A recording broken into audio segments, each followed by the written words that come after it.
J'ai l'impression de vivre un rêve éveillé.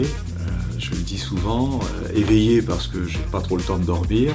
C'est vrai qu'on a quand même beaucoup de travail, on s'est beaucoup donné depuis notre arrivée. Et puis un rêve parce que je suis dans la situation du gamin de Blanc-Mesnil qui a imaginé sa ville différemment et qui se trouve aujourd'hui en situation de la faire évoluer lui-même à travers un certain nombre de décisions. Les premières décisions qui ont été prises, il y en a une qui s'imposait, c'était d'évacuer le camp de Rome. Ça a été fait très rapidement avec le soutien de monsieur le préfet qui a été très efficace en la matière. Lorsqu'on crée par exemple Proximesnil, un numéro auquel les gens peuvent téléphoner de manière à ce que leurs problèmes soient résolus immédiatement en termes de trous dans la voirie, dépôt de déchets.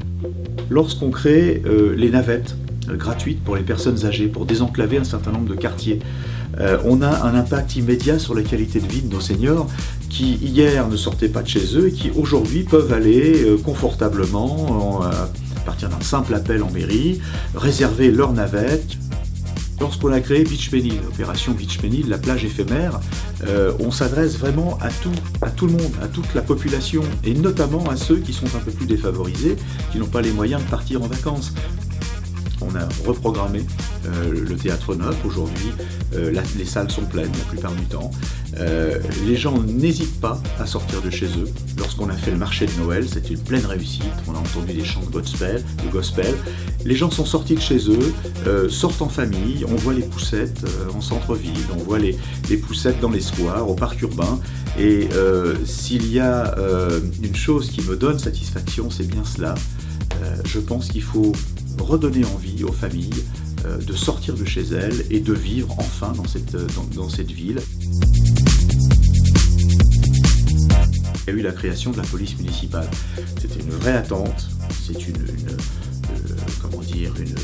innovation un peu plus en profondeur pour la ville, puisqu'on s'inscrit vraiment sur quelque chose de durable. On est passé de 0 à 32 fonctionnaires de police municipale disponibles aujourd'hui, tout ça en 9 mois.